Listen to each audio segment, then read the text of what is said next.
And you are live. Welcome to the Black Man Lab, brothers and sisters, everybody all around the world. This is our opportunity to get together every Monday. And tonight we have an incredible gathering of Black men in the music industry. Our brother Craig King is always taking point on this music industry tip. So we appreciate our brother. I also have with me Marty Monaghan, our co-facilitator, as well as brother Jared Grant. And so we always like to start with the honoring of our ancestors. We know that we didn't get to this place without standing on the shoulders of our ancestors. And so we're going to bring Professor Jared Grant from Clark Atlanta University, one of our Let Us Make Man brothers, one of our Black Man Lab brothers, Black Man Lab co-founders and founding fathers into the mix. So brother Jared, come on in, brother. All right. Thank you, Brother Moley.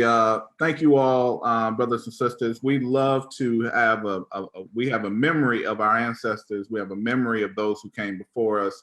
And we like to take a moment to just think about those who came before us. So if you can take a moment, think about some of our greatest ancestors who came before us. You know, we've had Rosa Parks, Malcolm X, and so on and so forth. So in your minds right now, just think about some of our ancestors from the past. All right, you lock that in, put your fist up, and everybody say Ashe. Ashe. And one more time, we're going to ask that you're from your own line, the memory of folks who passed in your own family. You know, we have a memory of them as well. So let's think about those folks right now. All right, now let's put our fist up and say Ashe. Ashe. All right, we thank those ancestors that came before us for creating the blueprint for the survival and the lives that we have today. Thank you very much. Thank you, brother. We appreciate you. Brother Marty, what's happening, man? How you doing? Doing awesome, brother. Doing awesome. Great day, man. Great day for us to get together. Great topic matter. And with that, man, I want to bring in Brother Fred Parham, one of our Black Man Lab board members, and a great part of what we do on a daily basis with the Black Man Lab. So, Brother Parham, can you step in and get us centered, and then also talk a little bit about you know, some of the programming that we have with Black Man Lab as well?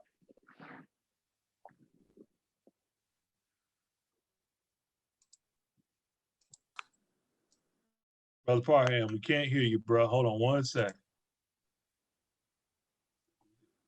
Okay, we can hear you now. Okay, awesome.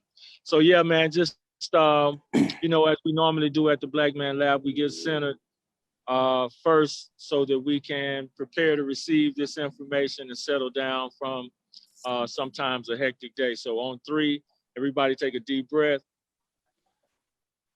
2, 1. And get centered.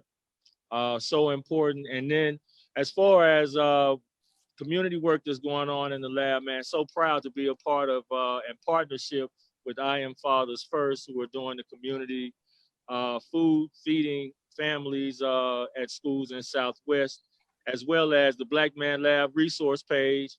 We're checking it as well daily for our brothers and sisters who are out here who need support with just finding resources for employment.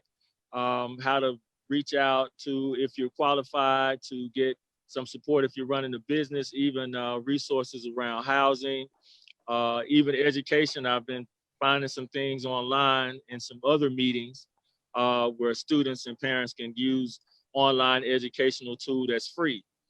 So please always hit us up at resources@theblackmanlab.org.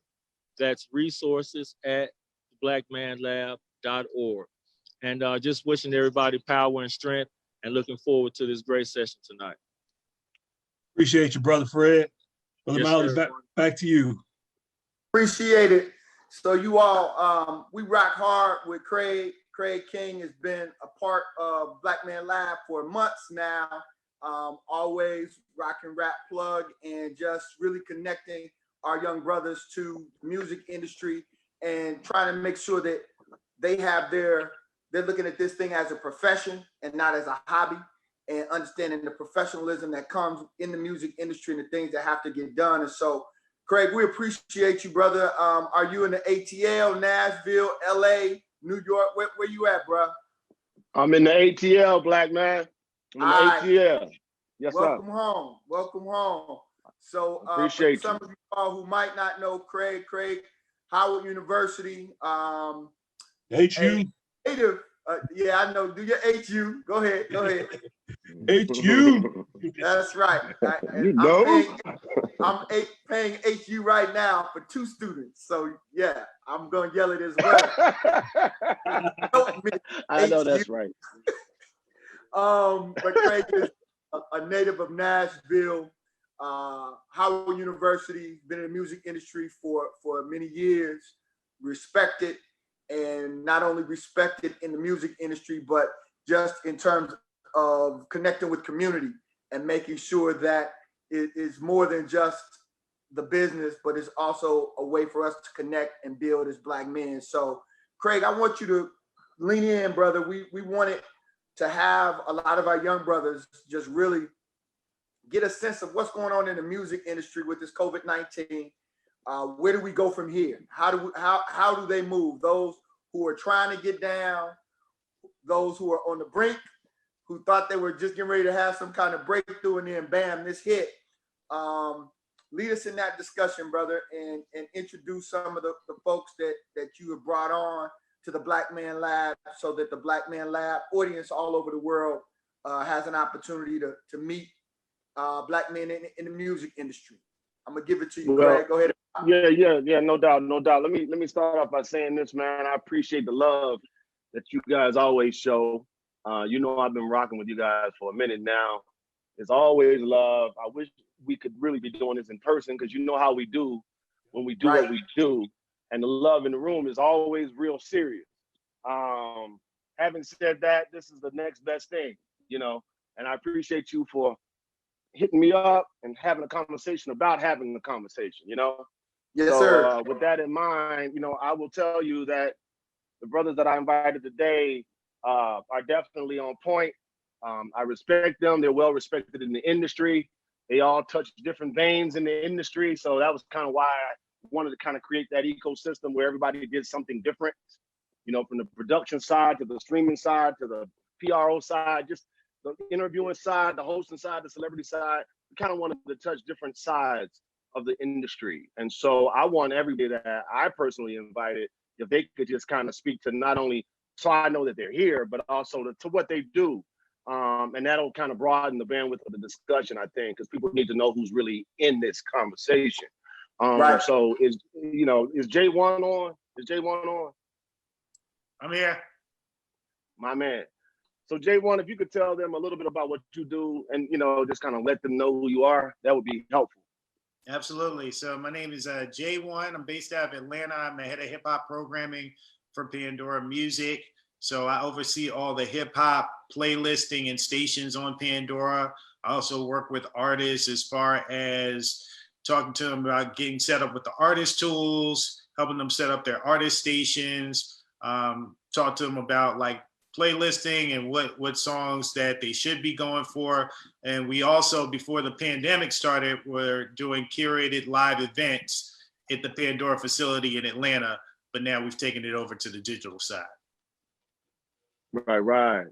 Okay, Jason, Riddick, are you there, brother?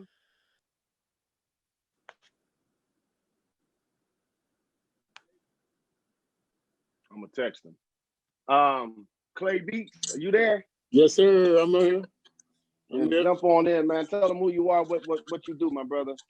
Oh, I'm Cash Clay Beats. Y'all can see me, right? We good? Yeah, we can Good, see you. brother. Okay. I'm Cash Clay Beats. I produce music, engineer, and I'm an entrepreneur. I own a couple barbershops out in Atlanta, out in Cobb County. So that's pretty much it. I produce for Migos, K-Camp, B.O.B. Me and B.O.B. just did a whole bunch of joints for the quarantine. So I've been kind of productive during the quarantine. So I've been trying to take advantage of, you know, everybody going live, everybody FaceTiming and everything. So I've been trying to take advantage of that.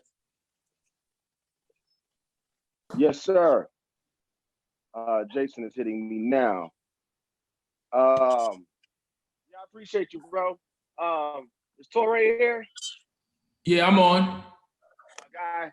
Yeah, man, speak to your life, man. Tell them who you are. Torre, based out of Brooklyn, New York. I'm a songwriter, recording artist, Sirius XM radio host, as well as live curated event host as well. Yes, sir. I love the humility I'm getting through all these introductions. I love it. Is Eric Holt there? Unmute E. All right. I got him. He's good. Yeah, I'm based out of Nashville, Tennessee. I'm a urban concert promoter. I have a niche here in Nashville. Most of the urban shows that come through the city come through my company, Love Noise. I've been doing it for about 17 years. I'm also a Howard University alum. So HU. There we go. also teach music business at Belmont University. Yes, All sir. right. And Craig, we got Jay Fly in the house. Jay, what's up, my bro? guy? What up? Sir. Glad to be here. What's up, brother? How you doing, man? I'm doing great. What's up, Jay? What up, Craig? What up, Craig? All right. Yeah. I know you. Tell them who you are. Tell them, brother. Tell them who you are. And I know you normally gearing up for the summer with the young people by now, man. Yeah. I know this is a whole thing. Yeah, it's a whole new thing, and normally on the road touring as well. But Jay Fly, I'm a recording academy president for Georgia, Alabama. Also the founder and CEO of How Big Is Your Dream Foundation, and a musician that has definitely been impacted by the crisis. But everything about crisis should give you an opportunity to be innovative and creative. So it's definitely opened up a whole new lane of innovation for How Big Is Your Dream and the music industry as well. Appreciate you, brother. Yep. Cool. So, did you want to say something else there, Brother Davis, or you good? Man, I really wanted to take off, man. I really want to hear. You know, I think the young brothers want to know where are we right now in this moment, and how do you all as leaders in the music industry see our way forward? You know, with all of the people who are looking up to you, looking to you for direction, what are you sharing? What are you telling the young brothers who calling you up, stressing? How are we gonna move forward in the industry and the game? Right. So I'll say this first. I've been having this conversation anyway with a whole lot of brothers that are online and a lot of other brothers that we just know in the industry. So I'm definitely going to lean on not just my own understanding about this, but others that are in this space. So I feel like at this point, what I'm going to primarily focus on is online streaming and digital behavior.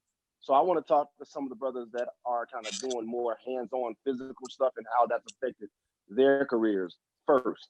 So Clay, if you want to jump in, I for some reason your face popped right up. So if you want to jump in on that and how it's affecting what you do, I would love to hear that. You know, we would love to hear that.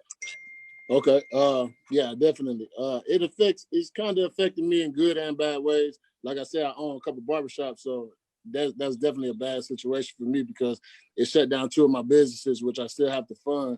That's probably about $4,000 a month between both of them. So the music is still productive because you can produce at home. I produce at home. I can mix records at home.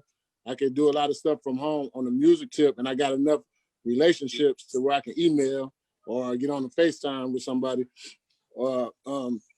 It affects me because I have kids as well. So they homeschool now. So I have to make sure I attend to them, school them, and kind of teach them some of the things, like I'm a teacher. So that kind of takes time away from other things. So it's kind of affecting me in different kind of ways, but it's kind of opening up my eyes to show me that I really don't need to depend on too much. You know what I'm saying? I can really do a lot more myself. So it's kind of giving me a different kind of like a vantage point in my whole life. So I'm looking at life in a different kind of way now. So when we get over this situation, I'll be back better than ever. No, I totally get it. Well, let me say this. Normally, when we do these interviews, we do them on a panel. So it's like a stage and we just kind of go after each person. But since we're set up this way, I feel comfortable asking just in general for y'all brothers to speak into it and just lean in and weigh in on where it is and how it's affecting your actual space. I personally have to be honest with y'all, man. I have actually developed a lot of, I've leaned in on a lot of my old habits from the digital space. And as you said, Clay, making music and all of that, we've been doing that from the crib anyway, so that really doesn't disrupt much. Right. But personally, I've actually developed some new habits, and I'm watching more people lean into the online experience more. So it's actually, for me, it's been really good. I'm actually benefiting from what's happening right now.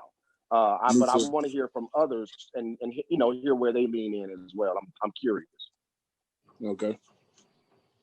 Craig, if I could jump in real quick on what you just said, what's interesting and you guys maybe could speak to this is that, you said about kind of being creative, and Jay Fly, you said this as well, in terms of doing things differently, right? And I think that maybe because you all are in the music industry and it's a creative space, I would venture to say that you probably have a good sense of, hey, I got to change and adjust. So let's talk about that a little bit in each of you all's different spaces of what you do to adjust. And what's making, like Clay, you just talked about that as well. What are different things that you guys are doing, and what maybe for our young folks out there, what are things that they can do to adjust to try to move forward and when this all shakes out, be ready, right?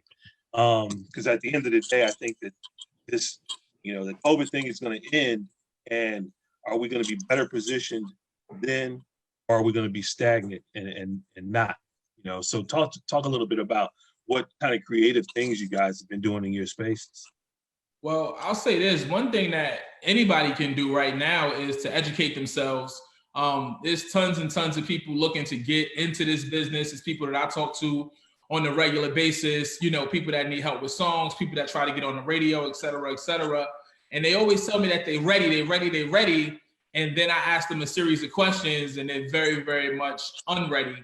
Now is a great time to educate yourself. As long as we have computers, Wi-Fi, internet, somewhere you can go and log on, there's tons of articles to be read. There's tons of interviews to be viewed so that you can better educate yourself with the tools that you need to get in the business, understanding the PROs, understanding contracts, understanding media base, understanding split sheets, getting your producers or your writers or your people on paper so that you're not running into issues. I mean, this is like an age-old thing. We've seen tons and tons of artists come out year after year after year, decade after decade. I didn't understand my contract. I got jerked. I don't own my publishing. I don't own my masters. So an artist like myself, and again, I do multiple things, so I have multiple revenue streams, but just Torre, the artist, as an independent recording artist who owns my own music, who owns my own masters and company, I still get paid monthly, and the sales will go up because there's more people consuming music now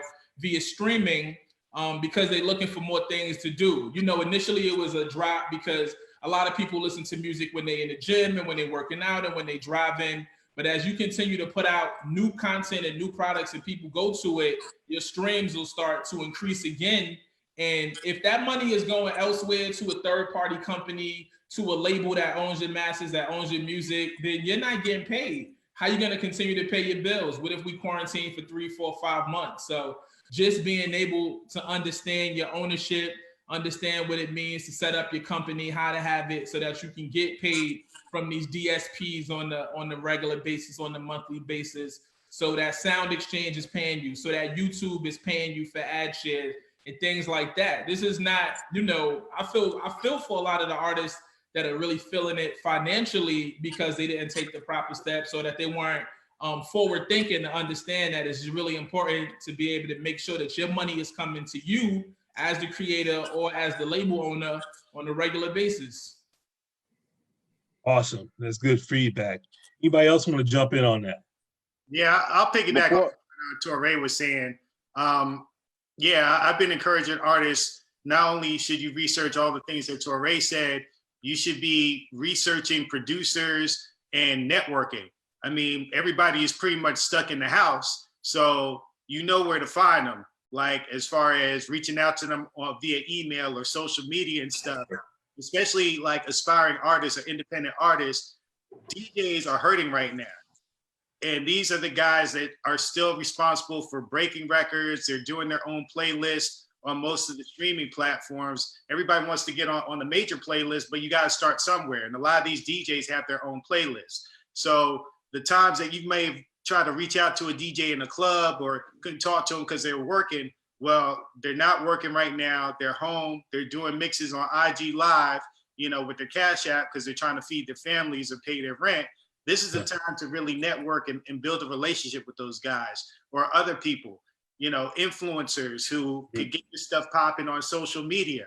This is the time to reach out to them because you're not going to be able to move around. You're not going to be able to go outside and network or do shows, but you still got to get your content out there. So use this time not only to do your research, but to network with those individuals who you might not have had access to. And even those big producers, because everybody's home, so everybody's on their phone. So they might have more time for you than they normally would. Awesome. Facts. And Craig, I wanna that's weigh in probably real a good quick, too. transition to you. Well, before I even jump, I want to weigh in on the fact that Jason Riddick just joined in too. Since Torrey mentioned PRO, Jason is over at ASCAP. Jason, if you could introduce yourself and tell them what you do, that'd be great too. Yeah, Jason Reddick, Associate Director for ASCAP. I run the Atlanta office here. We do a PRO. So right now, you know, PROs are in a tough spot in a sense because a lot of the money that we pay out or is generated comes from performance royalties, and that's with restaurants and bars and those things. So, you know, it's a new time for everybody to figure out how to navigate this thing, and it's very interesting. But like Torrey said, you have to register with a PRO, so when things do pan out, because they will pan out, you know where your money's coming from and being collected on, and those are checks that you might not have known were coming, but they do come in tough times and tough situations to help out. So. Facts. So Marty, what were you saying, man? I wanted to make Well, sure. I was saying, you know, what we were just hearing before is, you know, really basically resources. So something like Rap Plug is a great resource, right? In terms of being able to connect and find these different kind of resources for people that are interested in whatever aspect of getting into the music industry, right?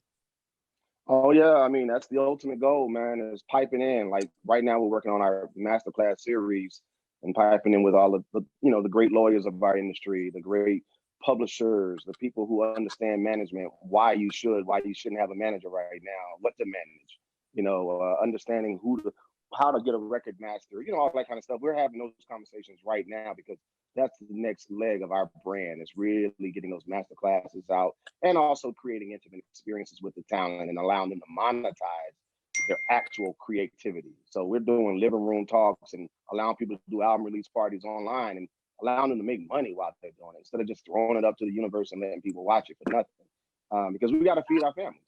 And these guys that are putting all this great content out there, I'm happy for Instagram, but you know, in the end of the day, we got to figure out how to monetize that. So fortunately, we have a monetizing mechanism now in place for that very thing. So yeah. These are the ideas that are being born out of pressure. So we're forming diamonds under all this pressure. Sure. You know. Sure. Now, but I wanted to touch on some of the people who are also really heavily into the brick and mortar and the concert space, like Eric. I want to kind of hear where his head is and Jay Fly on that as well. Right. The live music space is so far has been affected pretty heavily because, you know, the quarantine, you can't get out. Even if you can't get out in your city, you might not be able to go to another city. The whole city has been decimated. So, I mean, one of the things that's real, I think J1 touched on this, a couple of other speakers touched on this, is that this is an opportunity to pivot to where probably live music is going anyway, which is the stream, which is the online world. I don't know if you guys have read about Erykah Badu's performance. She did a whole series, and I watched it last night, and it was it didn't seem like something just on their phone and streaming. It was actually a live music experience. So I think this is an opportunity for artists to pivot and to learn kind of how they can put their art online through streaming services and how to monetize it at the same time. My guy, Richard Dunn down in Atlanta was quoted on CNN just the other day. He said that he feels, he's also a concert promoter down in Atlanta, and he was explaining that he feels that this shift, and I agree with him, this shift right now in live music is the equivalent from hardcore CDs, physical CDs to streaming. And this is an opportunity to kind of get outside of the loop of the gatekeepers and to go directly to the fans and directly to the audience. So this is an opportunity to learn something that the whole industry is probably going to be forced to pivot to. Well, yeah. Well, one thing, especially in the live entertainment, live musicians, and musicians that are definitely used to being behind instruments on stage, and especially as men, I've been really trying to emphasize to them not to panic and to use this time to really start focusing and strategizing. This is nothing new. Us sharing WAV files through email, us doing sessions over the internet, but now it's at the forefront because everybody is using it. And if you can take this time to really get strategic in how you strategize your day, and really just, the worst thing you can do in an emergency is start panicking. You can't think clearly. And a lot of musicians that I was trying to tell them about stuff they need to pay attention to when they was at the height of their careers, now they're a lot more open to the information. So I've taken this time to really engage in conversations, not to beat them over the head to say, I was trying to tell you, but now this is the information that I was trying to share with you as it relates to how, diverse you can be with your talent, because you're always gonna have your talent, but you have to use the mediums to get it out or to bring resources in that you have available. And a lot of this stuff is free. And like Craig was saying, once you understand how to monetize the stuff that you're willing to give away, then it becomes a resource that will sustain you through times like this. Nobody ever forecasted this time was coming, but for those that are always forward thinking, you're thinking about ways to protect yourself at all costs. So I love engagement. I love live audiences. I mean, talking on Zoom is a different feel for the vibe and the energy that you're used to having from a live audience, but you have to adjust. And the things that you have to get strong at, you just have to be willing to grab them and say, this is another thing that I need to make sure that I can maximize. And when it opens back up, just have another arsenal in your tool chest, I would say, to be able to be that much more proficient in the industry. Solid. Craig, one of the things that we're hearing from young guys, and maybe somebody can help, guys who are feeling as though that it's their time, they're ready to come out, they're ready to do some things. How do they use this opportunity to really reach out and reach a broader audience? What are some strategies that you are sharing? And I know J Fly, you have a group that some talent that works with you. What are you telling them in terms of how they can reach a broader audience? What are some strategies that you would give to young musicians and artists who really just trying to get out? Well, what I've done, and this is J Fly, I've taken the group that I have with How Big Is Your Dream and given them small projects that they can work on with the resources that they have at home to keep them engaged in the arts. So, a lot of them have phones, a lot of them still listen to music, but so how do we take that and use another component of entertainment to give them small projects that we can use the internet to come together, say, this is what we're doing, work with this in your own setting, and let's bring it together. And I'm using it as an educational platform to show them how stuff can still be done. Because when I look at our forefathers, as you guys were mentioning about the ones that paved the way, they didn't have this, they didn't have internet, but they still got it done, whether they had to sing hymns or they had to pass notes or leave little clues. And we still have more than any generation before us had at our fingertips. So I'm just showing them another way to communicate and still get the music out and still be able to do what you say you love. It's only gonna make you better. So they have small projects that they've been working on from our next leg of artists that will one day be in our seat. I think another thing that some artists could do is use this time to connect with their audience, to connect with their already existing fan base and figure out ways to service them so that it'll grow and build. You know, when I get an order on any type of service, you know, whether it's a merch order or somebody buy something from Bandcamp, that information is so vital. Having that email address, having that address, knowing where a person lives at, building up your so that you know your contact.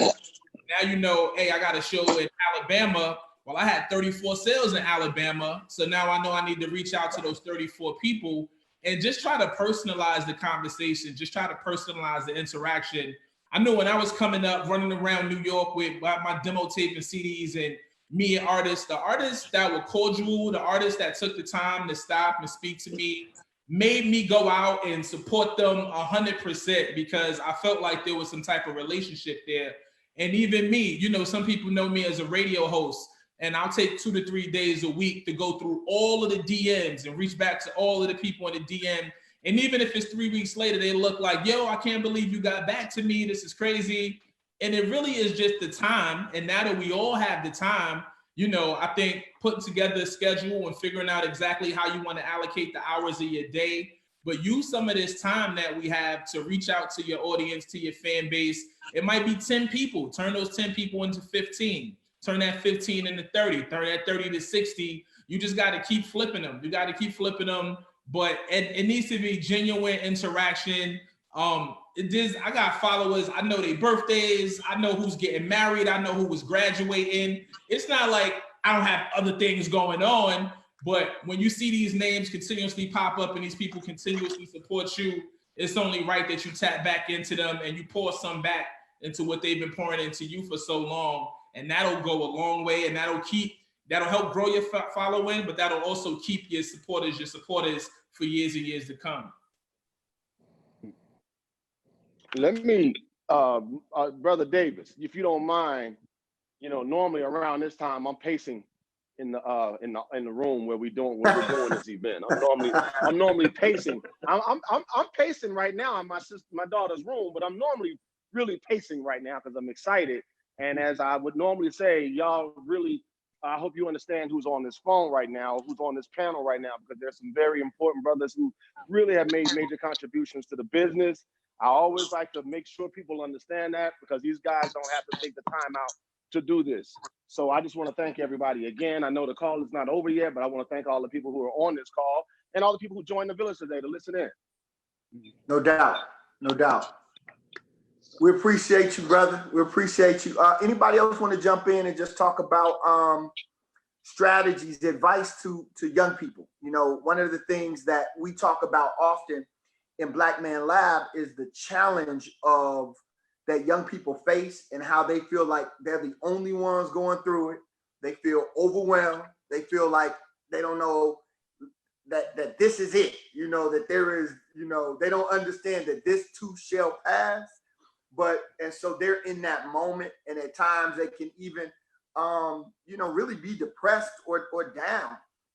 What words of encouragement, you know, you all have in order for each of you to get to the place that you're in the profession, in the industry? You've had to have rough moments. All I'm thinking is this is a rough moment for a lot of us. What words of inspiration would you share with the young brothers and sisters who are watching right now, and even what you've gone through personally that allows you to have what my boy D. Rice calls a faith file, you know, where you can reach back and say, hey, I went through this, so I know I can get through this. Just talk about that a little bit. I just want to say something real quick to that point.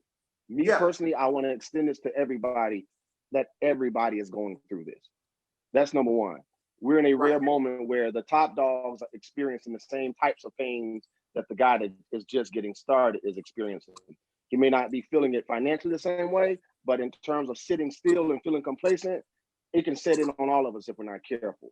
So what I wanted to say was this is a real good time to get your content out there. Like Tori said, I feel like this is a brilliant time, a wonderful opportunity here to get your stuff out there, because I've talked to big names and young, just getting in the industry at this moment type young people, and they're all trying to figure out ways to keep the momentum.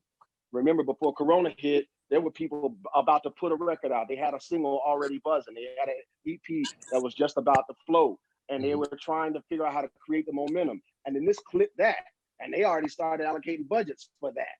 I was in the middle of 2 deals with Empire that were based on that very thing, and they had to pump the brakes.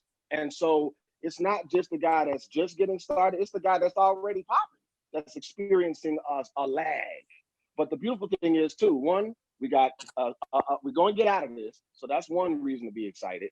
But number 2, this is a wonderful time to start branding person to person, peer to peer, getting your brand in people's faces and really showing them your content and getting real feedback. So when the lights come on, you're ready to go.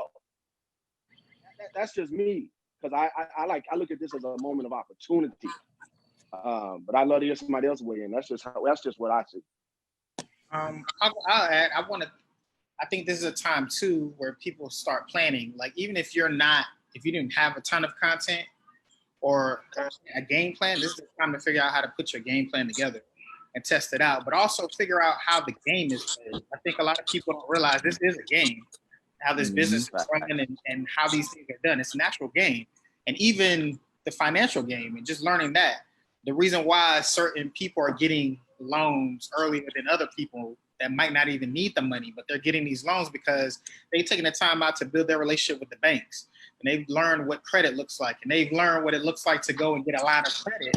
What's up, man? How you doing, brother? How you doing? It's the time for artists and people in the business to treat themselves as a business and learn how to build those things for themselves. So that way, when time comes, you like, you know what? I just make a phone call, draw down on my line of credit, and that'll keep me afloat till things get back right. Or I got 6 months in the bank. I got this line of credit. My credit cards are right. My credit is good. So I can bounce back and max out the things I need to max out to continue to live and keep the lights on. And I think that's the time to figure out, how the game is really played and look at how the other side does it. Because every time I talk to my other counterparts, they're moving different than we are. We're rushing to do everything. We're trying to get everything done. Like for them, they might sign an artist and it takes them 3 years to develop their artist. For us, we want to put out something in 6 months and we want it to hit right now. And they'd be like, yo, if it's going to take 3 years for this person to pop, we're going to milk this thing to 3 years and figure it out. But we're also going to put things in place for this so that when it hits, we're not being crushed like everybody else and we don't feel those effects. That's why you don't really see the top artists struggling, because they're like, hey, man, I got money put up. I can call somebody. I can get a loan if I need it with no problem because I already know how to play the game. Facts. Eric. Yeah, one of the things I tell my students, the Japanese characters for crisis, one side means danger, but the other side means opportunity. And this time, it is like Craig said, we're all doing this time together. So it's an opportunity to adjust. There's some people that were behind prior to COVID-19, you know what I'm saying? And this is an opportunity to get back in the game. Going back to following up with leads. You might go back in your emails and look at those dud emails that never came back to you. Reassert those emails. This is an opportunity to dig back and do that. I've done that myself. And I've had several conversations that I needed to have prior to COVID-19 that this opportunity has allowed me to kind of tap back in and do. So this is time. And that's one of the biggest commodities in all of our industries is time.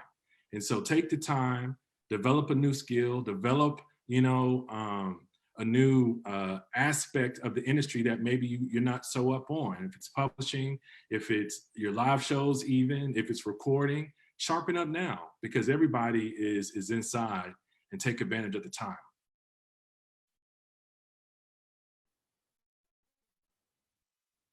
Let me jump in. Yeah, I just want to say something about. Oh, hold on. Am I on mute? You good now? You good? Yeah, I was just gonna say. I want to say something about the word time. This is really a good time. Somebody mentioned this a little bit. I think it might have been you, Jason, to basically look at those business cards from the past and look at some of those old emails from the past, because what I've learned from this period is there are people that we reached out to in the past that did not have time to think about a new possibility because they were getting it in their old reality. And now that they're forced to have a new reality, they're looking at us totally differently. And they're probably going to listen to your record, that demo, that project you just finished in a different light now, because they may have more time on their hands. So this is a good opportunity to take advantage of people's time, because people they do have a little bit more time on their hands right now to listen and respond to emails and go into inboxes and stuff like that. So they may see your business model and realize it's a whole different opportunity here that they didn't see before. So make sure, I agree with whoever said that, man, make sure you get back to some of those folks that you reached out to last year or at the top of the year, because the conversation may sound different now.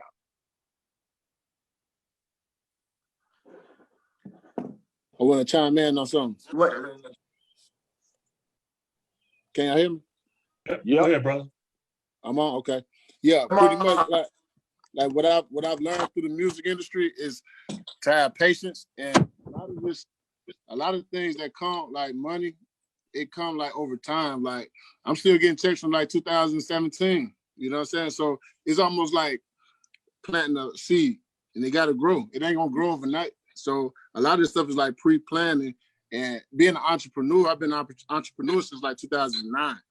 So I've been working for myself. I've been cutting hair. I've been producing, engineering, everything. Engineering probably is like a right now thing, but a lot of the music, like artists, they got to understand that this is gonna take time anyway. So when the corona hit, it's almost like I'm kind of used to being patient anyway. So I might not see a check for a year if I do a record like today. I might not see a check till next year for that same record. So it's like you got to know what type of what you're getting yourself into anyway from the beginning. Like you just got to have patience too with the music industry. And I've been on a lot of different panels. I've been around a lot of different artists. I've been around a lot of different top main producers like Craig and everybody like that. So I've learned to just be patient and be able to just, all right, I'm gonna work today for tomorrow type thing. You know what I'm saying? So I already got that in my head. So that's why I invest in other things. That's why I'm looking at the stock market. That's why I got the businesses going. That's why me and my girl, we looking at real estate. So I'm always trying to think ahead. So that way, if a disaster hit or something hit, I'm already kind of good. And then another thing is I believe in God.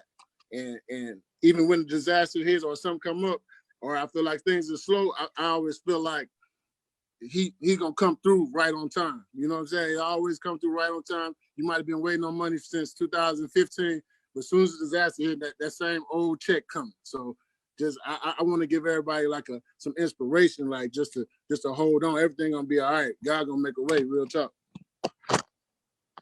Woo! Let me ask you, did you come into the game?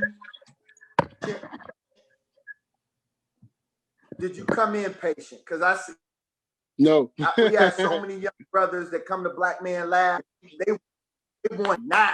You feel me? They're like, I got to have this right now.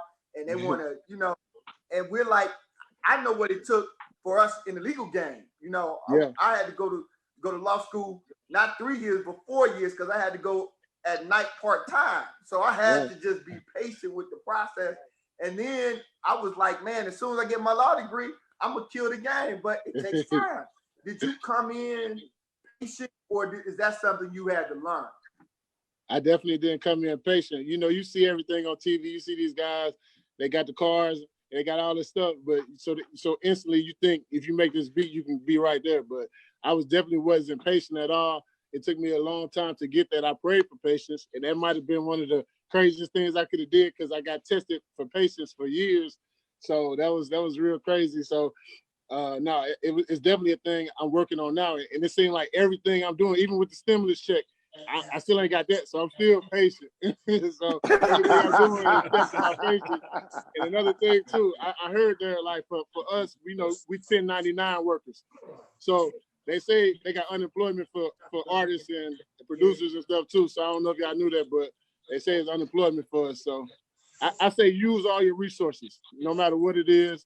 Humble yourself. Everybody, like you say, Craig, everybody in the same position, everybody at home, Jay-Z, to the littlest person that just started. Everybody at home, it's time to humble yourself. Everybody on the same even playing field. It's time to work, educate yourself on all the business, because there's so much to learn from the publishing, even just from making beats to writing, and what's your percentage to be, and how you're gonna collect, and how you're gonna monetize everything that you're doing right now. So, with that said, I want to ask Torre a question too, because you really touched on some stuff there on the spiritual level too. Torre, man, I need you to weigh in, because you got that creative side too. You've been speaking on the inner, I know you wear like 15 hats. So I just need you to weigh in on the creative end too, when it comes to patience and how you persevere and how you persevered down through the years too, because Corona didn't just hit us. We've been dealing with all kind of Corona. That patience, boy. That patience. So Torre, I need you to jump in on that, bro. For sure. Anybody who is pursuing any aspect or any avenue of this career definitely needs to learn patience early. This is the business of hurry up and wait. This is the business of wait now, get paid, net 30, net 60, net 90, net a year from now. So understanding patience, but also like some of the key words, pivoting, multiple revenue streams. So you ain't just sitting home waiting on your ASCAP or your BMI or your CSAC check, because you got money coming in from something else. And when that money slow up, you got money coming in from something else. Knowing how to pivot, people look at me, they say, "Tor, how you have time to do all the things that you do?" Listen, I wanted to write the kind of rhymes I wanted to write. I wanted to use the kind of beats I wanted to use. And I wanted it to be true and authentic to who I was. Once that sound changed and it wasn't boom bap, East Coast, Brooklyn, rap your face off rap, I had to figure out how to continue to make money in this business without selling out, without changing my whole self, without selling my soul. So again, one of the brothers talked about using all the tools in this toolbox. That's like my mantra, I knew that I was educated. I knew that I was well-spoken. I knew that I was a good people person and a good communicator.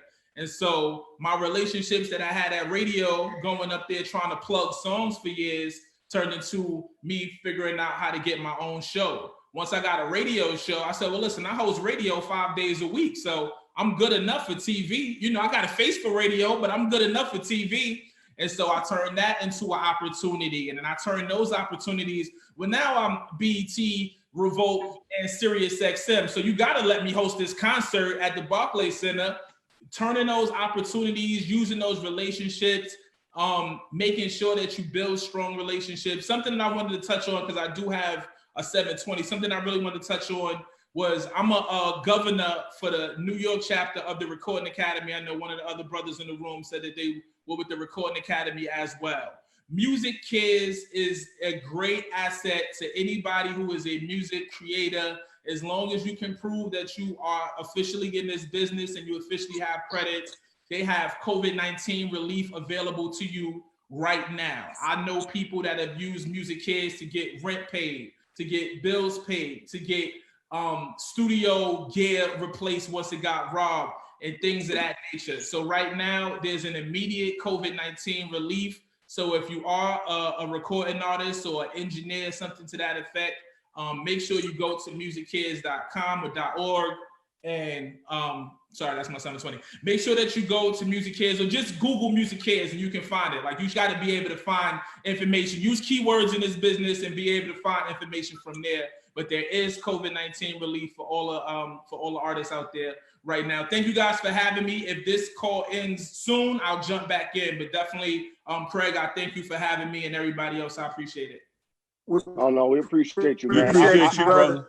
No doubt. I had a question. I had a question for J1, because what he just said is profound, and I have personally benefited from Music Cares in a lot of ways. So I know everything you just said is real. J1, I wanted to ask you, because I've been watching your content online, and I want to know how that's going, how receptive the artists are. I mean, you can get anybody up there, because I've seen you, bro. Your show is amazing. I've seen Torre up there with you. But I want to know how that's going for you, and what the behavior, has the behavior changed a lot because of that? Just tell us the psyche behind that. Yeah. So what Craig is talking about, we were doing something called Sirius XM Pandora Playbacks, where we would have an artist come up and they would pretty much talk about like what they had going on. They would play songs off an upcoming project or a project that just dropped.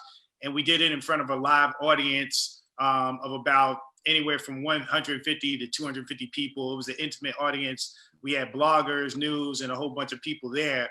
And it was a really good event, something we built from scratch. And it was to the point that the company was really, interested, and we're going to put some dollars and resources behind it. And then obviously, we're in the situation we're in now. But like what Torre was saying, I could have just sat there and sulked, or I could make a pivot.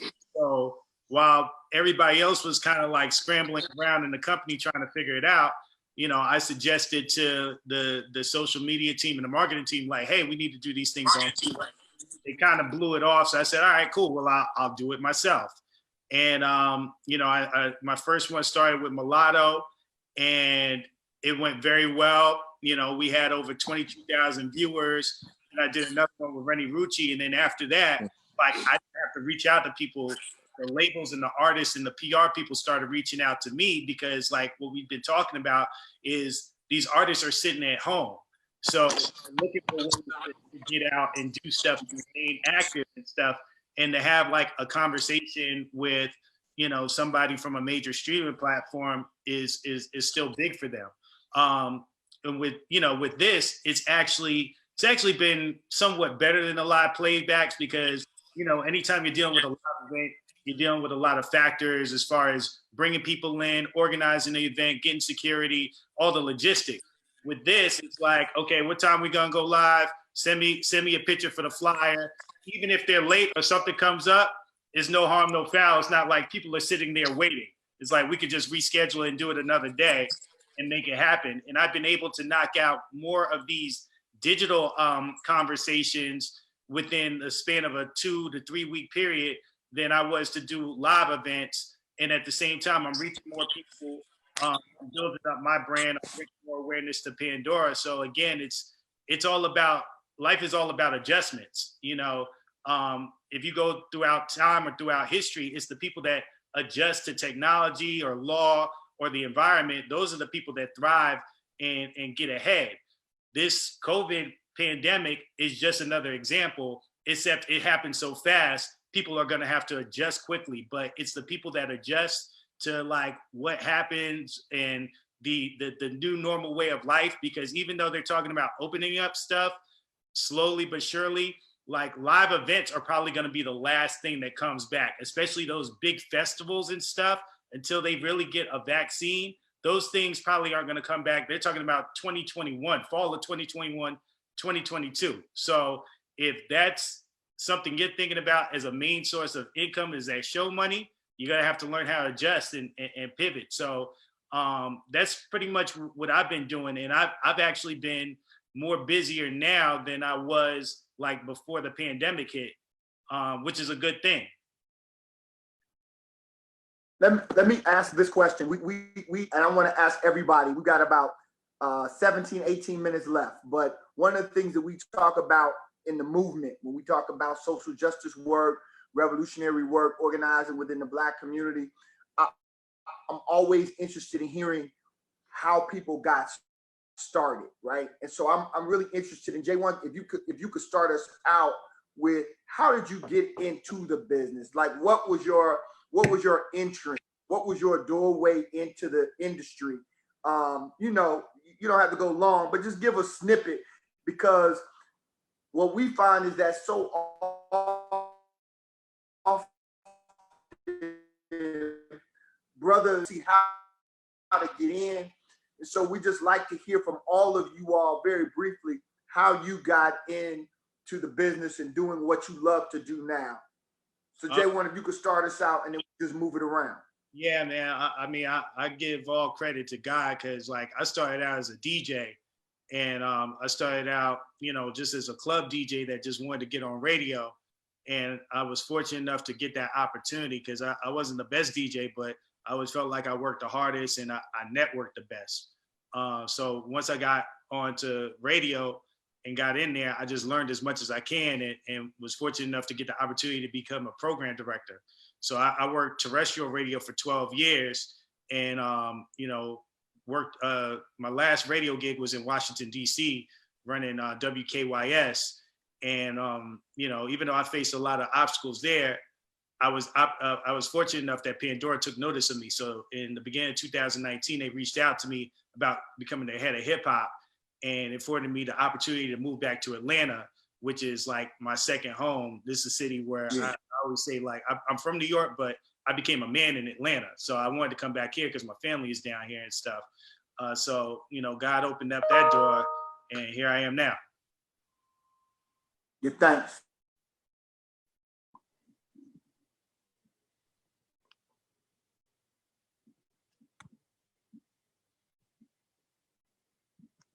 Jason, how'd you get in? We got to unmute Eric. Yeah. So I started promoting parties in high school at 17 because I really wanted to be in the business. I'm a type person, I study everything and I'm a sponge. And I started watching some behind the scenes shows. One of a very influential movie for me was called Backstage with Jay-Z when he did the tour. And I was trying to figure out who Dame Dash was. And so I would do a lot of research and figure out who the behind the scenes people were. And so that's kind of how I got my interest in the game and figuring it out. So from Dame Dash to Kevin Liles, just trying to figure out how to get in the building. And along the way, that's when I realized that in this particular business, it's not I think people are used to working in places where you got to have permission before you do something. Or in this business, you got to just do it before anybody notices you. And so like how J1 was saying, he was putting in the work and next thing he knows, somebody noticed him. And that's how it is in this business. You could be doing a job and not realizing that there's other people watching you. And before you know, they're going to call you for a job that you might not even thought about, but it could end up being your dream job. And so that's how I took and approached it because I was throwing parties and then all of a sudden people started noticing. And that's how I got into doing street team marketing and the old school hanging up poster boards and things like that. And so because I already had the foundation of promoting parties, that was nothing to me to just throw up some flyers, hand out flyers and things like that. And then I ended up moving to New York because I wanted to be closer to the industry. Because again, in my head, I'm thinking the industry is a building. And so I was like, let me go where the buildings are. And then I fell into lifestyle marketing because of my background. And it's crazy because lifestyle marketing really is just me talking about things I just do regular basis anyway, and just marketing it to the masses. And then from there, I did some jobs. I worked at Team Epiphany in New York. I worked at some PR agencies, did some label things, and then ended up moving back to Atlanta. And I started working in radio. That's when me and J1 worked together. And I was handling marketing and promotions for Hot 107.9. And we worked on these big shows, Birthday Bash, which was crazy, 20,000 people, which was amazing. And then from there, that's when I got the call to go from there to the job I'm at now with ASCAP, which I didn't even think about. But again, somebody was just watching how I was moving and being in different rooms and buildings that had nothing to do with radio, but just for me being a part of the culture. And that's how I ended up where I am now, on a short end of it.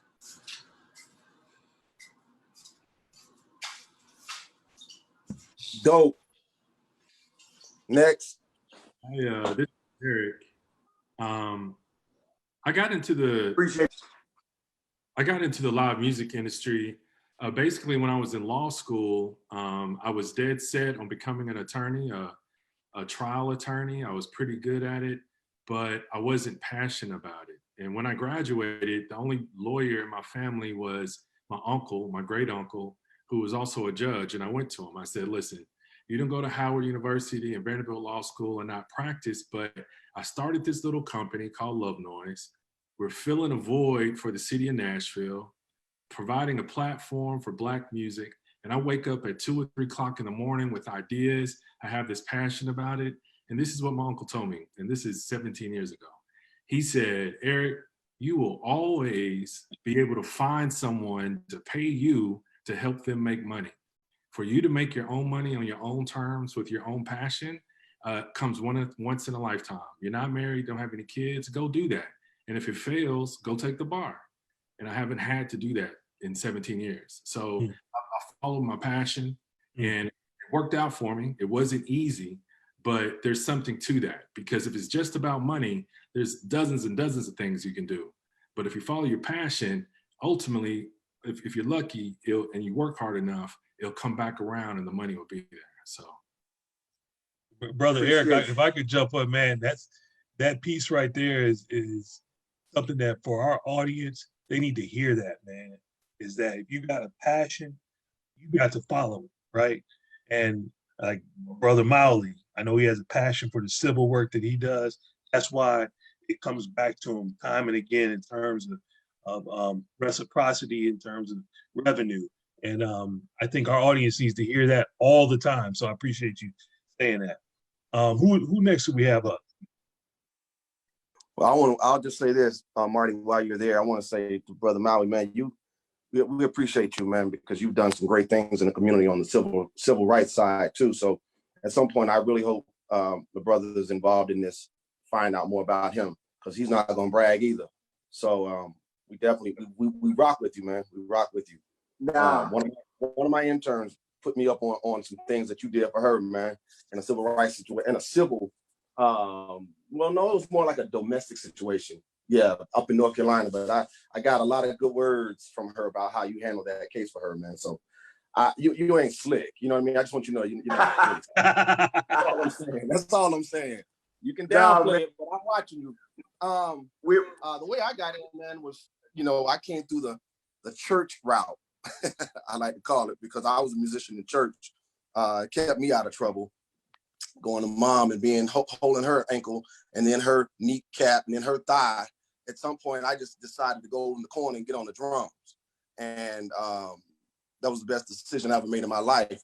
And of course, as Jay once said, it all started with God, because I was in the church and we were having a whole lot of super spiritual moments up in there, man. So it was kind of like you didn't really see the word no in that space. It was always yes. Whatever you were trying to do or be, somebody was over there praying with you to become that. So as a drummer, they were telling me that I was just about to be the baddest thing. I was going to be better than Jay Fly. You know what I mean? That's what they told me. You know what I mean? It didn't happen, Jay Fly, but that's what they told me. But what did happen was I did become a keyboard player at my church, and that opened me up to getting into Howard University on a full scholarship in jazz and classical piano.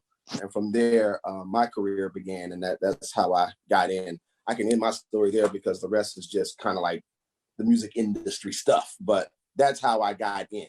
Well, Craig, I do want to piggyback off what you said, as well as Eric, and what actually prompted me to start the whole How Big Is Your Dream Foundation. So, of course, I played in church as well. I'm a drummer, and I'm from South Georgia, and anything about the music industry wasn't a substantial career. So nobody really pushed me to go down the music track as it relates to fulfilling a dream.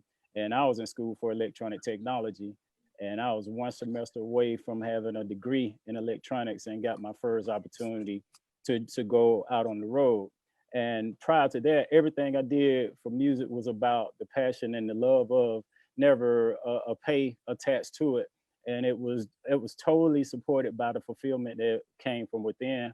And when I really understood that this was a talent that could be sustained, the more I educated myself on this talent, it really started to open up more of a business for me, because I started to appreciate the stuff that you have to study to substantiate that talent. So with that being said, my track started and I was pursuing electronic technology.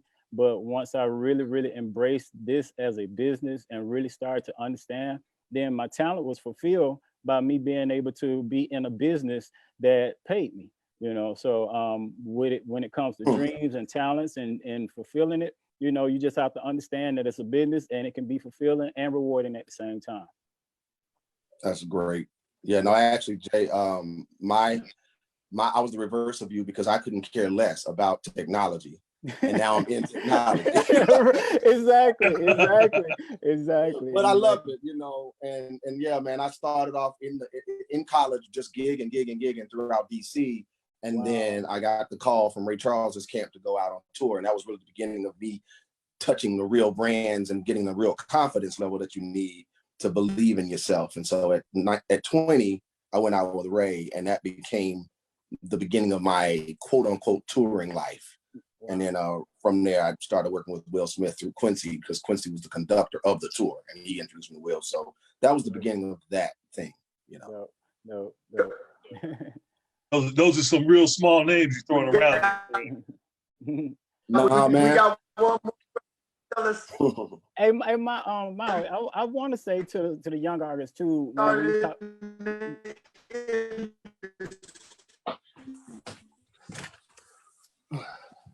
ahead, Jet Fly. Go ahead, Jet.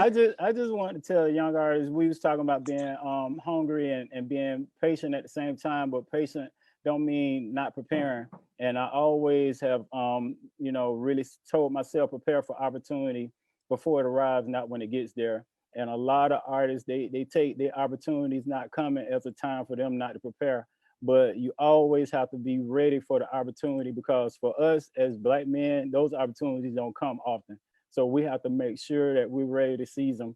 And when we was talking about the information, any information from the Recording Academy that I can provide, I've been on the phone with SBA directors and stuff, making sure that we have resources to channel back to our community. So anything that I can help as it relates to help, just fulfill those gaps of lack in this time, I want to make sure that we have those resources, because it was rolled out six days before it hit our areas as it relates to this information. And I was on those calls directly from the Capitol. But I just want to make sure we have that information a lot sooner the next time.